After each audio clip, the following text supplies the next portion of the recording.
Hi, and thank you again for joining me for Essentials, part 4 of Practical Tools for Effective Evangelism, where we're having conversations about evangelism best practices here in Canada. I'm joined again by Pastor Bill Santos. Thank you so much. Good to be back. Yeah, last time we talked a little bit about pre-work. You shared a lot of really great practical things that churches and entities can do to engage in their community. Today we're going to be changing topics a little bit. We're going to be talking about budgeting.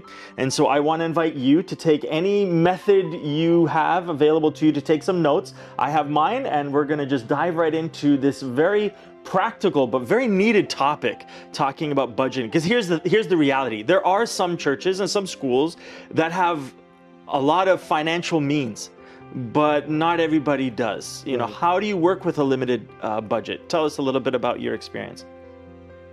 Okay, well, yeah, it's I think the majority of our churches and probably our schools, when it comes to budgeting, are probably trying to stretch the budget as far as it can go.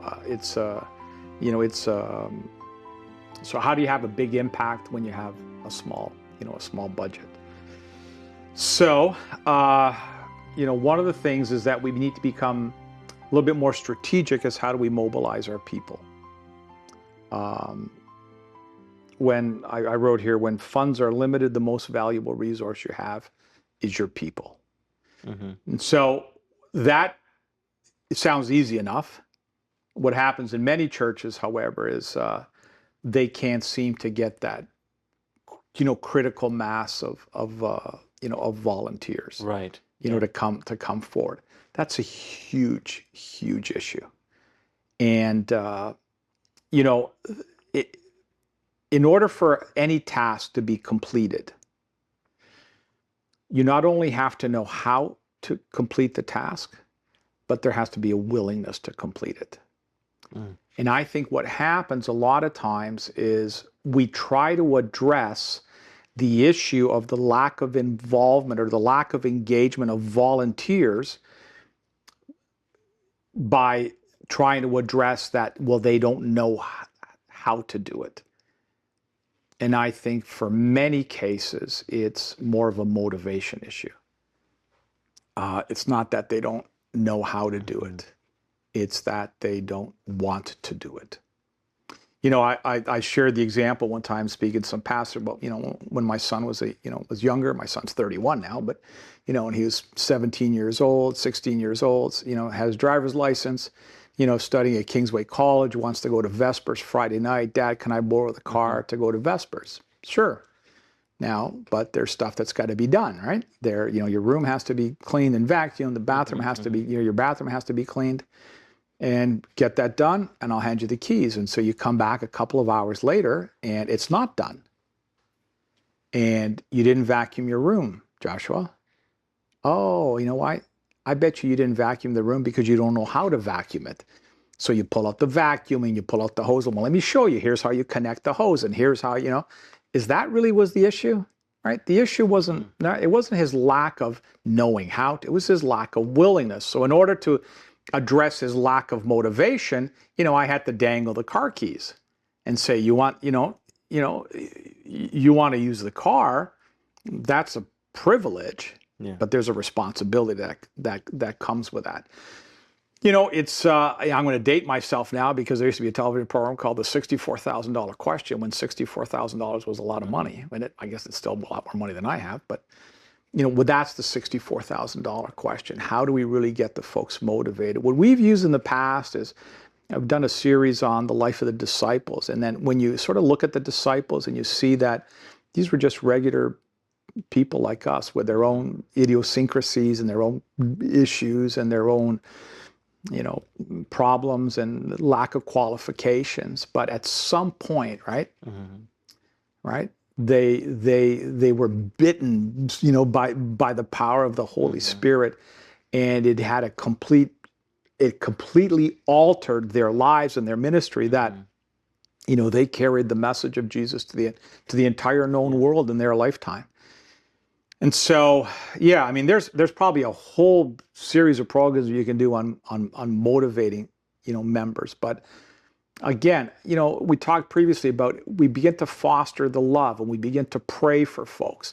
That begins to change us, right? When we're interceding, right? I mentioned this before. When we're interceding, we're told to continuously. Jesus gives us the example of the woman that completely petitioned, the judge.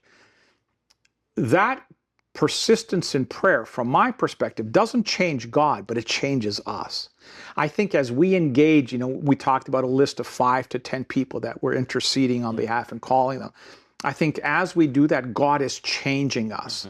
And what now is going to motivate us, to be a greeter, to be part of the hospitality team, to be part of the cleanup team, to be part of the video team, is our love, right? That begins to develop for those individuals in our community. And so, for what it's worth, that's probably where I would begin. Again, point number 2 is it's a little bit of a recap of what we talked about previously about the friendship evangelism, right? But prioritize relationships over advertising, right? So don't try to reach everyone. So you've got a limited budget, right? We've got 10,000 people in our community. Okay, don't focus so much on reaching everyone, like a thin layer to everyone. Go deeper with fewer people. So reach deeper with someone rather than trying to reach everyone, lightly. So zero in on those warm leads, those friends, those folks that you've been inviting to your bridge events, right? Pay more attention to those, because that's the chances are that's where the folks that are going to come to the reaping, that's where they're going to come from, right? You cannot commit the same amount of time and effort, right, to everyone, because you don't have it. You don't have the same amount. So be much more strategic. Let's invest our limited resources in those individuals that demonstrate the greatest likelihood of responding positively. Those are probably the folks that are our friends and have been attending our bridge events.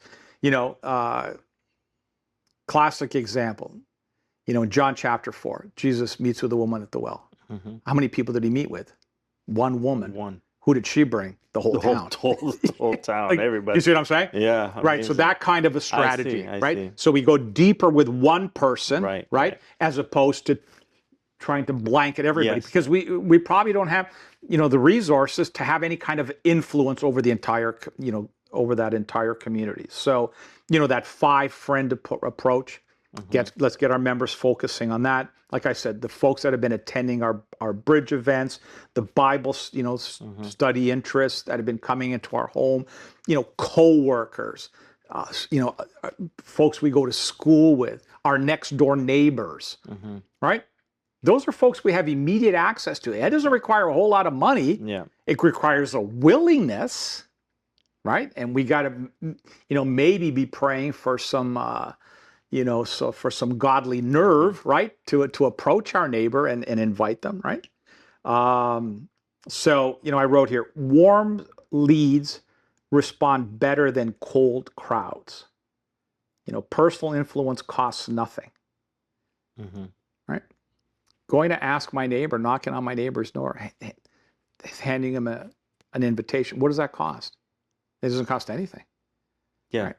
So, I mean, the big question that I get asked a lot when it comes to evangelism is, do handbills still work? Should we go to social media?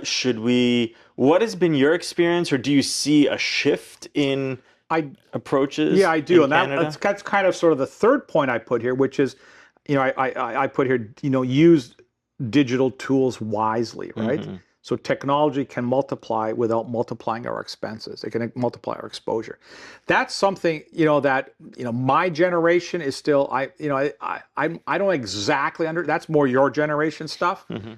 But, if I were to give someone advice, I would probably shift the bulk of the resources away sort of from conventional advertising to a shift to the digital media. What I like about the digital the Facebook, the Instagram, whatever, is that you can also begin to better target, geographically particular interests.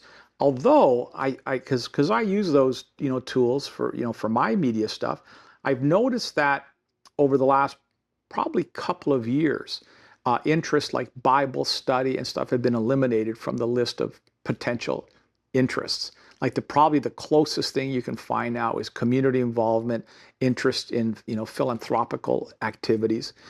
One of the categories used to be Bible and Bible study, revelation.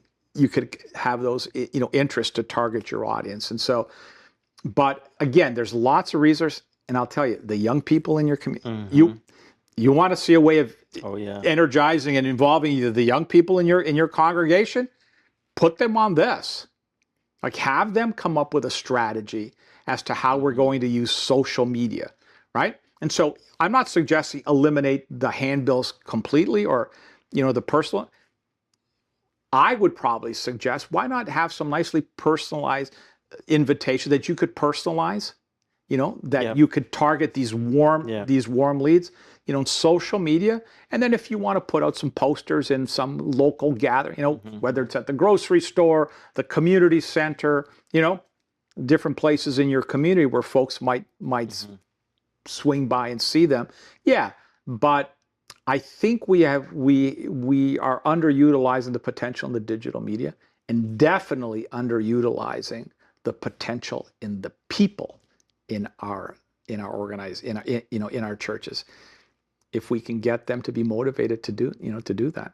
Yeah. So what I hear you say too is that the issue is not more information or training. I resonate with that because I see a lot of almost like training fatigue happening. Where we think that the way to get people more involved and the way to get more volunteers to help out in an evangelism strategy or effort is to train them more. Yeah. But you're saying that's not the case. It's the motivation factor. That's right. And how do we get motivated? Simply coming to Jesus. You mentioned a couple of different strategies, but that's the one that stood out to me. The closer you come to Jesus, the more he will change your heart. That's right. To be. Well, that's what happened to the disciples. Exactly. So you've got the disciples, at the crucifixion, running and hiding. Yeah. Right. And to the point, at least according to tradition, we're told, for example, Peter, who denied him. When Peter's going to be crucified, tradition says he said, "No, I'm not worthy to be crucified the way my." That's right. And tradition says he was crucified head down, upside down. Like, that's wow. Because we're talking couple months, maybe couple of years earlier. He's denying him. That's a powerful transfer. Huge. That's the potential there. Like, that's what the potential is when we come to Jesus. So allow the Lord, again, it's the undergirding we talked about, Rob. It's the power of the Holy Spirit, right? Changing us and changing those folks that we're going to be, in contact with, right? And so, hey, we've all got, an advertising tool in our own. We got our telephones, right? Do a little, hey, hi, we're going to be holding these meetings. We're really love to have you come out. Like, do a little ad, post it, put an ad together. Encourage your church members to share it on their Facebook or on their Instagram. Yeah. I mean, that doesn't cost anything, and that replicates. I mean, those numbers just grow exponentially when we do stuff like that. And so, technology has revolutionized. Yes. How we can get out to folks, very specifically with very little resources in comparison to what it would cost us to print out, 10,000 full color handbills. Yeah. To be honest with you, I'll speak for myself right now. When I see things in the mail, I usually lump everything together. That's kind of junk mail, and sometimes when I see flyers, I tend to just overlook them. That's the tendency. Right? Yeah. But I don't know, maybe COVID had something to do with this, but I feel like when I get an invitation from a friend, like to my DM, to my inbox, to my messenger, whatever, even like WhatsApp, anything like that, it's different. It's almost like I don't get offended Yes. when they give me an invitation. It's almost like, yeah, this is the world that we live in now. Yes. Those invitations are very normal, very natural to get. I don't have to go to it, but I don't dismiss it as quickly as a pamphlet or a flyer in my mailbox. That's right. I think we're moving away from that. My generation, but the younger ones even more so. Yes. You know, so I agree with that. I think that we do need to, move more towards that, just simply because that's the world that we live in now, and we want to be where people are and use the tools to the best of our ability, because that's stewardship too, right? That's exactly so right. That's all part of that conversation. Real quick, I wanted to just ask you, when it comes to things like tools, spending money on tools to track interest, things like that, what has been your experience? Do you recommend that a church just use Excel or use a tracking software? Have you had experience with tracking softwares? What do you recommend? I've used I think it's called Evangelism Events. It's relatively inexpensive. The advantage of it is that it is already configured for these type of evangelistic efforts. So you can track, obviously, attendance, decisions made. It gives a certain order to the information that you collected, because the information is only useful to the point that we can actually utilize it, right? And so I found it actually quite effective. I've used it. You do have to explain to folks about the whole registration, and there might be some discomfort around folks. You might want to have a disclaimer that on the card or your registration process that says the information is going to be kept here. But yeah, I have used it for the ease of being able now to process the information into useful information for me. So we have 50 people registered. Yeah. How many attended the first night? Well, how many came back the second night? Right? How many came the third night? Which ones came? Which nights did that in particular individual miss, that we can send them information on what they missed? So that makes it much easier. That doesn't mean you can't possibly track that with Excel, but for the cost, I found it extremely effective in having that kind of tracking, software. It made it much, much easier to control that and to track it. So thank you so much, Pastor Bill, for sharing. Thank you for joining us on Essentials on this conversation about budgeting. Next time, we're going to have a conversation about the venue, because some may be asking, is it better to have the evangelistic series at a neutral venue in town or maybe at our church? So we're going to ask Pastor Bill for his input from his experience. But once again, thank you so much for joining us. We'll see you next time.